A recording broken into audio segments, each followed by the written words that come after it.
이런 교회가 건강하다라는 작은 소책자를 어느 목사님이 쓰셨습니다. 이 책을 읽어보면은요, 한 번은 이 목사님이 지방에 다녀올 일이 있어서 갔다가 우연히 아마 슈퍼마켓에 들렸던 모양입니다. 한 여자가 이렇게 물건을 사가지고 가는데 이 슈퍼마켓 주인이 유별나게 친절하게 인사 나누며 대화하는 것을 아마 보았던 모양이에요. 그래서 이 목사님이 자기도 물건을 골라가지고 나오면서 이 슈퍼마켓 여자 주인에게 물었던가 봐요. 아니, 어찌 저분에게는 유별나게 친절하게 하시는 것 같습니다. 그랬더니 이 주인이 하는 말이, 네, 저 손님이요,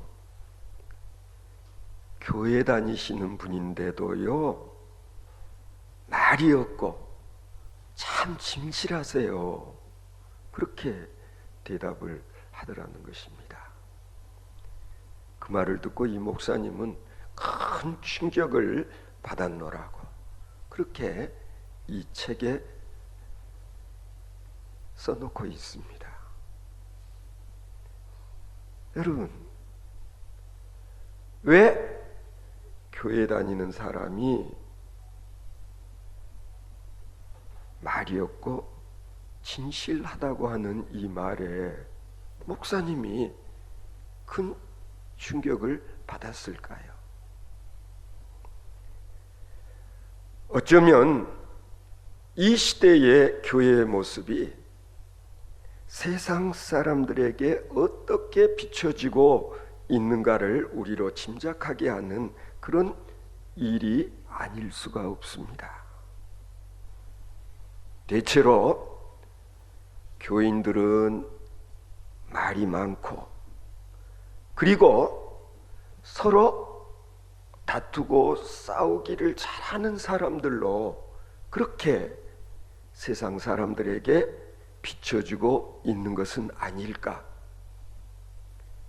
사실 요즘 우리가 인터넷을 들어가 보면은요, 소위 안티 기독교적인 그런 분위기가 대단히 심각하구나 하는 것을 피부로 느낄 수가 있습니다.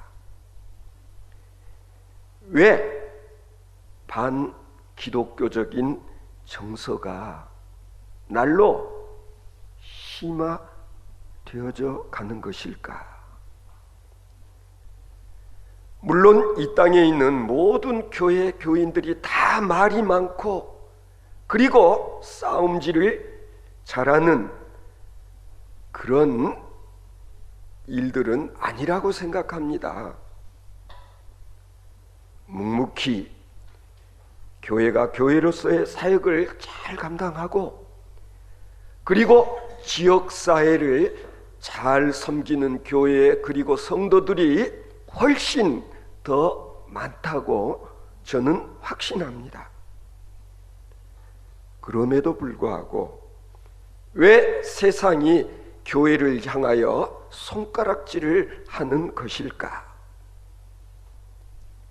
이 책의 필자는 교회가 건강한 교회인지 아닌지를 마치 우리가 때되면 한 번씩 병원에 가서 내 개인의 건강 상태를 검진받는 것과 마찬가지로 교회도 한 번씩 우리 교회의 건강 상태를 검진받아 보는 일이 필요하다. 그렇게 이 목사님은 이 책에서 주장을 합니다. 어떻게 생각하십니까? 저는 일리가 있다는 생각과 함께 그리고 공감이 가는 주장이라고 그렇게 여겨졌습니다.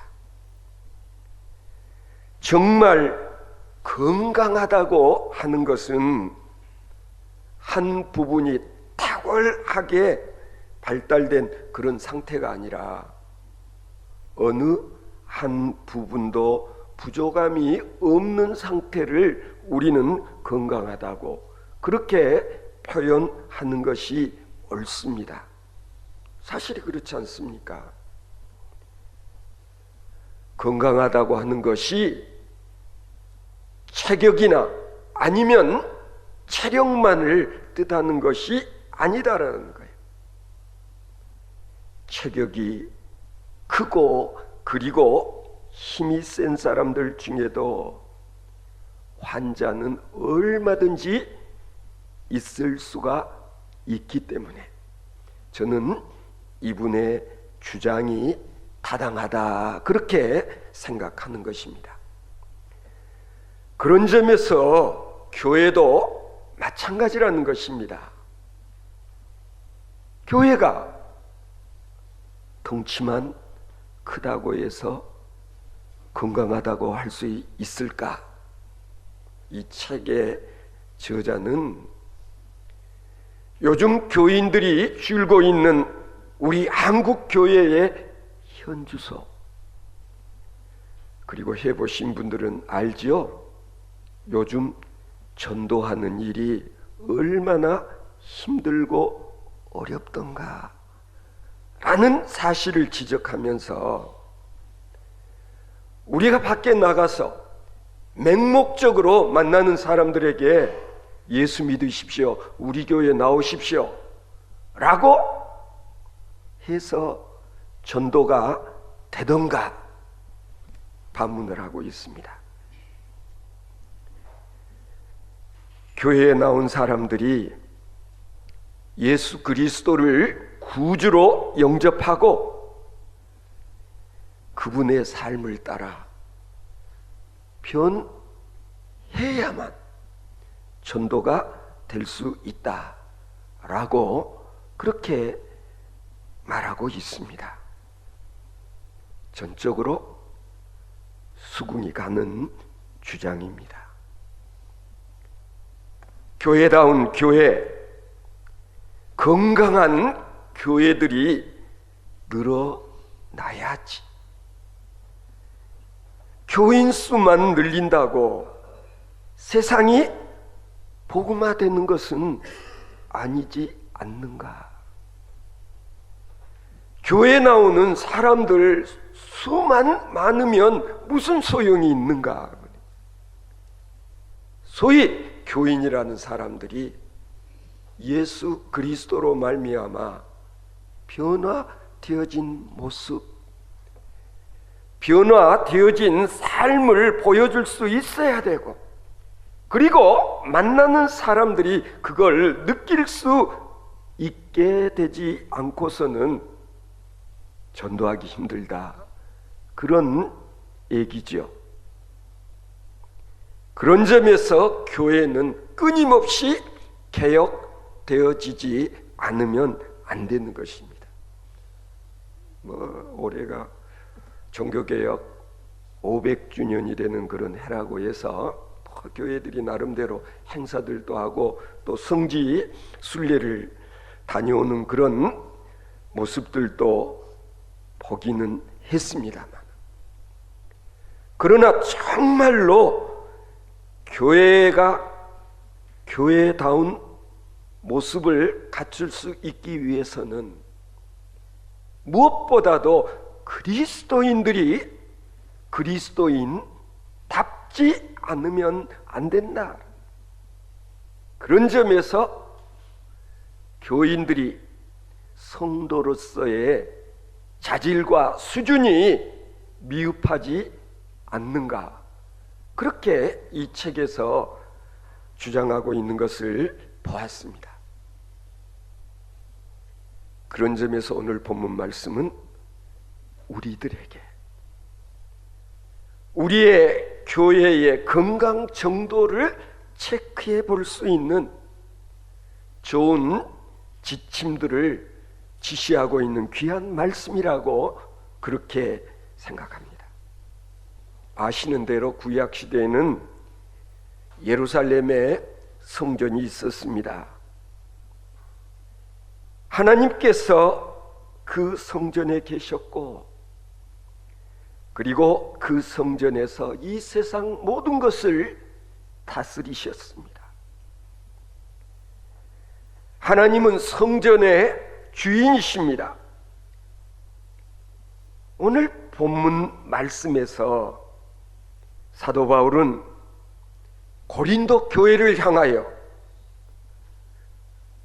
너희가 바로 하나님의 성전이며 하나님의 성령이 너희 가운데 거하신다고 그렇게 말씀하고 있습니다.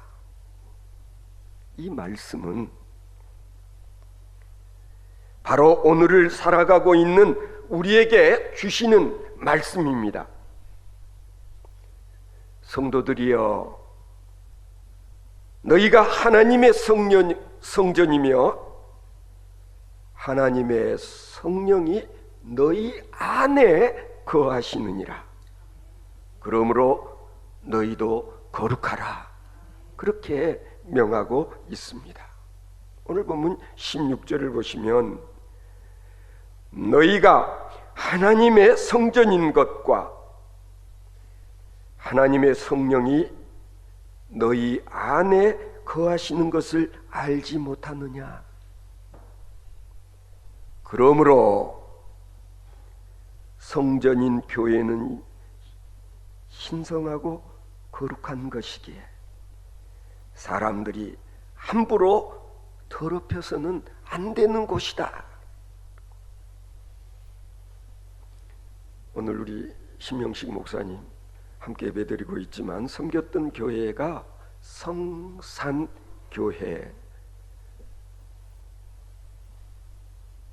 홀리 마운틴이라고 영어로는 그렇게 번역을 해야 될지 모르겠습니다만, 거룩한 산, 성산에 세워진 교회를 추구하는 그런 교회였지 않겠습니까? 그러므로 교회는 거룩해야 한다.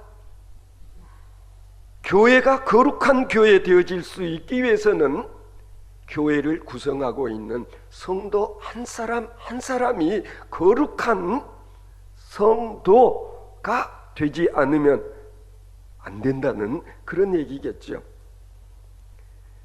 오늘 본문 말씀 가운데서 교회를 더럽힌다 라는 이 말의 의미는 무엇일까요? 바울사도께서 말씀하시는 이 말씀은 교회를 더럽히는 성도들, 교인들, 이유가 뭔가?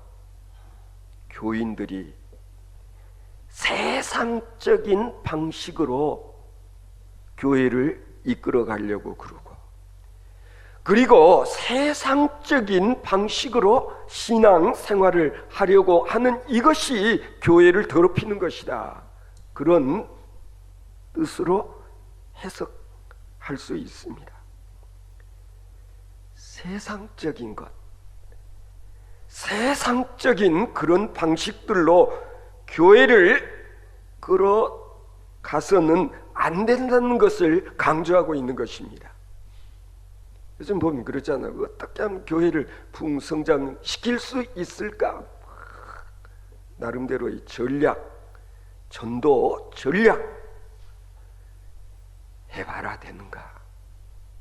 인간적인 생각, 인간적인 방법, 그 방식 가지고는 교회를 거룩하게 만드는 것이 아니라 오히려 세속화시키는 그런 우를 범하고 있는 것이 오늘 우리들의 모습은 아니냐.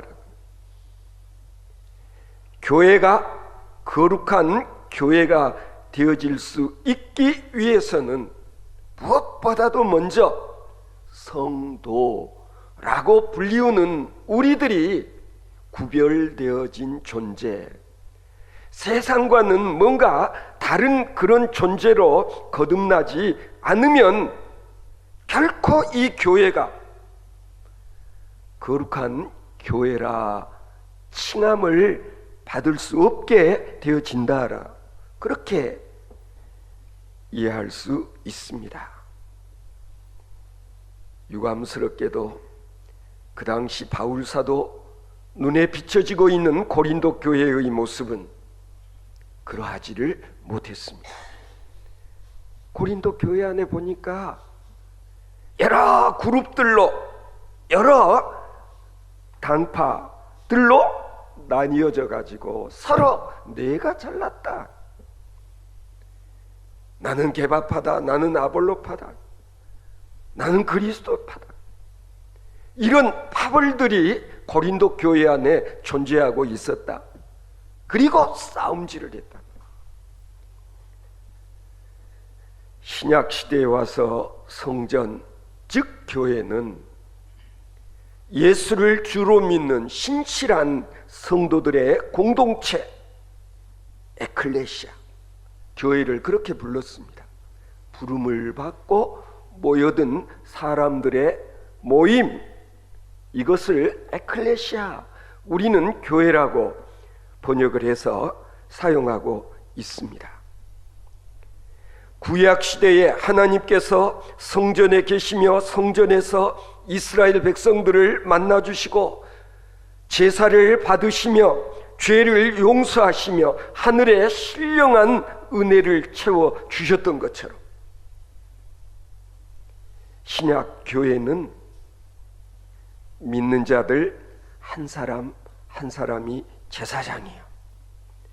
그리고 그들에게 하늘의 신령한 은혜를 하나님께서 채워주신다는 점에 있어서는 마찬가지입니다. 바울 사도는 하나님의 성령이 너희 안에 거하신다 라고 말씀하십니다. 하나님의 성전이라는 이 용어는 그것이 물질이든 아니면 영적 건물이든지 간에 하나님께 바쳐진 것이라는 사실이 중요한 것입니다. 이 성전에 성령님이 내주하시어서 역사를 일으키십니다. 따라서 교회의 일이라고 하는 것은 사람이 하는 것이 아니라 이 성령님이 역사하시고 성령님이 이끄심에 따라서 교회가 교회되어지는 거예요.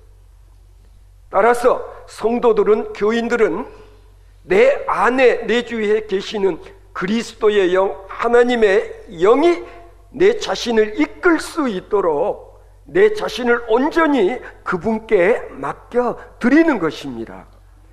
성령님이 나를 이끄시도록. 그럴 때에 성령님은 우리들로 새로운 피조물이 되게 하십니다. 때로는 말씀을 깨달아 알게 하십니다. 하나님의 능력을 주십니다. 좋은 은사를 주십니다. 사랑과 희락과 화평과 오래 참음과 자비와 양성과 충성, 온유와 절제와 같은 성령의 열매를 거둘 수 있도록 도와주시는 이가 성령님, 성령의 역할인 것입니다. 그러나 오늘 17절 말씀에 보면 누구든지 하나님의 성전을 더럽히면 하나님이 그 사람을 멸하시리라. 무서운 말씀 아닙니까? 하나님의 무서운 경고입니다. 누구든지 성소를 더럽히는 자는 결코 내버려 두시지 아니하신다.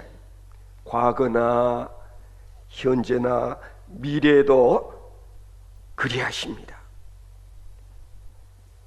하나님의 성전은 사람들이 지키는 것이 아니라 하나님께서 친히 지키십니다. 성전을 더럽힌다라고 했을 때 이 더럽힌다라는 원어적인 의미는 뭐냐면요, 파괴한다, 그리고 부패케 한다 라는 의미의 말을 우리는 이렇게 번역을 했습니다. 그러니까 이 두 가지 의미가 다 있습니다. 예루살렘 성전이 더러워지니, 부패하니 하나님께서 벌하셨습니다. 허물어 들이셨습니다. 하나님의 성전인 성령을 모시고 사는 성도들이 하나님의 이와 같은 뜻에 반하는 그런 삶을 살게 되어지면 하나님께서 벌하신다.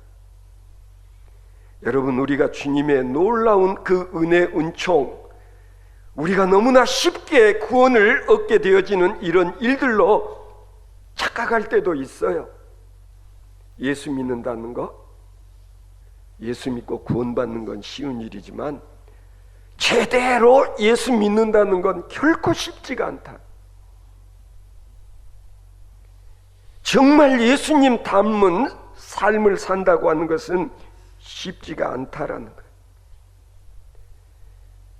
우리가 예수를 구주로 믿고 의인이라 칭함을 받는 의화의 과정은 쉽지만, 의인이라 칭함을 받은 자로서 이제 성화의 과정을 간다고 하는 것은 결코 쉽지가 않고, 그 과정에서 때로 파괴하고 때로 부패하면 하나님께서 치신다라는, 벌을 주신다.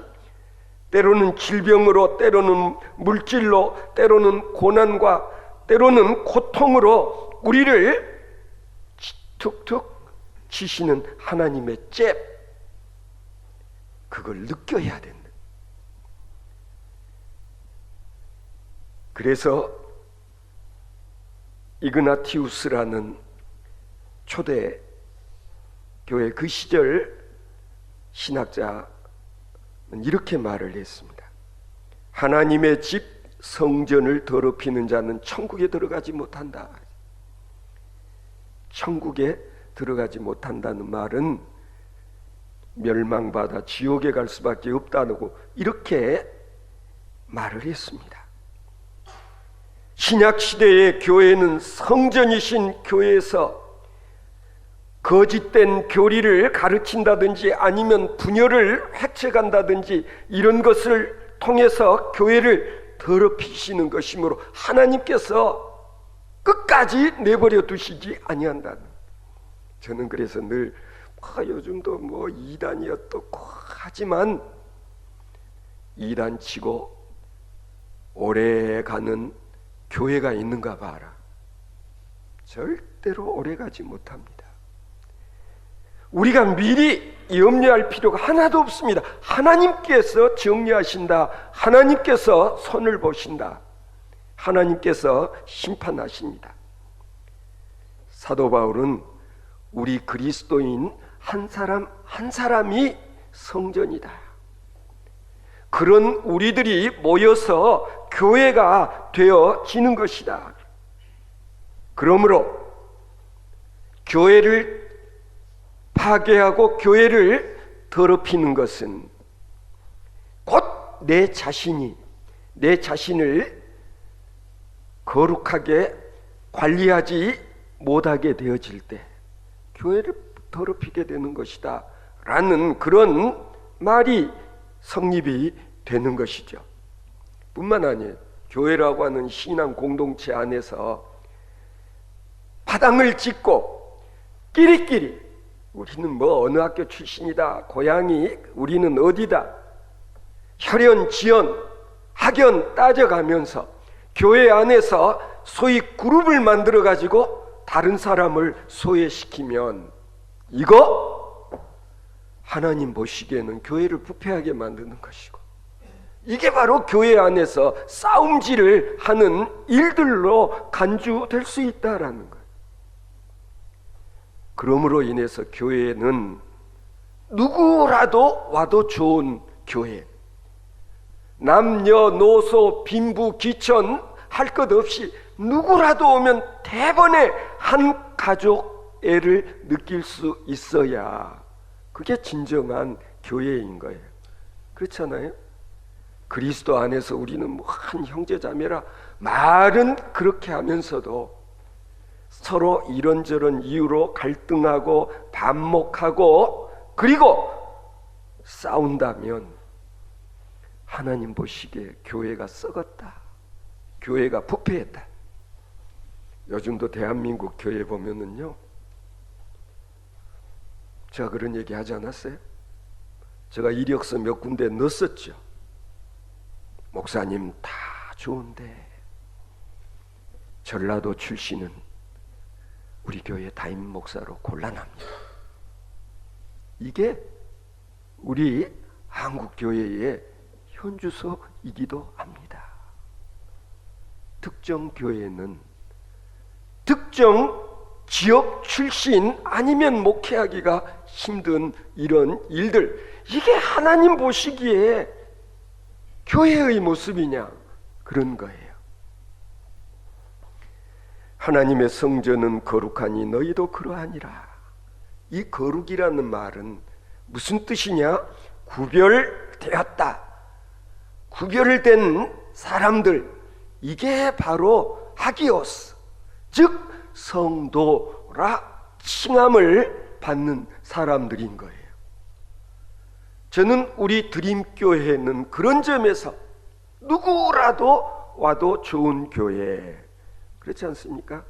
육신적으로 건강한 사람이 와도, 뭔가 육신적으로 병약한 사람이 와도 다 한 가족이 되어질 수 있는 교회, 그렇잖아요. 가난한 사람이 와도 결코 소외감을 느끼지 않을 수 있는 그런 교회, 그런 신앙 공동체가 되어져야 한다라는, 하늘을 나는 교회라는 그런 제목의 책을 보면은요, 새로운 시대는 새로운 교회를 필요로 한다라고 그렇게 주장을 해요. 과거의 전통적인 교회 모습 가지고서는 결코 새로운 시대를 열어갈 수 없다. 예수님께서도 말씀하셨어요. 새 포도주는 새 부대에 담아야 하듯이 이 시대의 변화를 우리가 극복하고 나아갈 수 있는 그런 교회가 되어야 한다라는 것을 이 저자는 주장을 해요. 하늘을 나는 교회, 하늘을 나는 교회가 되어질 수 있기 위해서는 어떠해야 되는가? 첫째, 경건의 날개가 튼튼해야 된다. 오늘날 교회가 왜 시대의 변화를 주도해 나가지 못하는 것인가? 교회가 경건의 능력을 상실해버렸기 때문이라고 그렇게 주장을 해요. 교회가 경건의 능력을 강하게 가지고 있으면 사회가 아무리 변하고 이 시대가 아무리 어두워도 그곳에서 빛을 발하고 변화를 일으킬 수가 있다라는 거죠. 경건의 능력, 이걸 상실해버리면 더 이상 교회가 날 수 없다라는. 두 번째로, 경건이 그러면 회복되기 위해서는 어떻게 해야 될까? 말씀과 삶이 일치해야 한다는 거예요. 그러니까 교인들, 교회 다니는 사람들 보면 말만 많고 말은 번듯하지만 실제 사는 모습 보면 와닿지를 않는다는 거예요. 예수님께서 말씀하셨어요. 교회는 만민이 기도하는 여호와의 전이라고. 교회는 어떤 세상적인 방법이나 수단을 사용하는 곳이 아니라 인간의 경험이나 생각을 기초로 해서 일하는 곳이 아니라 교회는 기도하는 곳이며, 기도로서 모든 세상의 문제를 해결할 수 있다고 믿는 사람들, 그리고 그런 사람들이 모이는 곳이 교회여야 한다는 거예요. 그러니까 기도는 모든 주권을 주님께 맡겨드린 하나님과의 대화, 아버지, 사실 내 생각, 내 뜻은 이러합니다마는 그래도 내 뜻대로, 내 원대로 마시고 아버지 뜻대로 하시지요. 이게 누구의 기도입니까? 예수님의 기도잖아요. 하나님의 뜻을 알기 위해서 기도하고, 그리고 하나님의 뜻대로 되어지기를 기도할 수 있는 드림교회 성도 여러분들 되어질 수 있기를 바랍니다. 그러면 하나님께서 기도에 응답하십니다. 마지막 한 가지 더, 교회는 선교의 날갯짓을 할 수 있어야 된다. 교회는 선교하는 곳이다. 교회는 전도하는 곳이다라는, 교회가 존재하는 이유, 한 영혼을 구원하기 위해서. 우리가 아무리 교회에서 좋은 일 많이 한다, 지역사회를 섬긴다, 복지를 위해서 한다 하지만 이 모든 것들은 한 영혼을 주님 앞으로 인도하기 위한 영혼 구원의 수단이었지, 한 방편이지, 이게 목적이 되어서는 안 된다는 거예요. 교회 수는 많지만 교회다운 교회는 많지 않은 것 같다라는 자성. 교회 건물은 훌륭하고, 우리 김 권사님 지난주일에 부산에 제일 큰 교회를 다녀오셨다고 저한테 주보를 갖다 주셨는데, 교회 건물 크고 교인 숫자 많다고 교회가 교회인 것은 아니에요. 진짜 성도의 숫자가 몇 사람이나 되는가, 하나님이 인정할 수 있는 교인 수, 성도 수는 몇이나 되는가, 이걸 우리는 신경 쓰지 않으면 안 된다는 거예요. 이 세상에 있는 지혜, 그걸 믿는 사람은 어리석은 자예요. 아니, 세상의 지혜는 어리석은 것으로 알아야 된다는. 고린도 교인은 사람 자랑하기에 바빴다. 나 베드로파야. 개바파? 이 사람아, 나는 아볼로파. 나는 그리스도파라니까? 자기가 어디에 속해 있는지 파벌 싸움을 하고 있었던 고린도 교회는 바울 사도가 보기에 아닌 교회예요. 여러분 어떻습니까? 우리가 바른 신앙 고백을 하고, 오늘도 우리 서집사님 기도 구구절절히 그렇잖아요. 예수 그리스도의 기초 위에 튼튼하게 건강하게 세워져 가는 우리 드림교회 성도 여러분들 한 사람 한 사람 작은 그리스도로 거듭나고 그리스도처럼 삶을 살아가게 될 때 하나님께서 우리 교회를 통해서 큰 역사 이루실 줄로 믿습니다.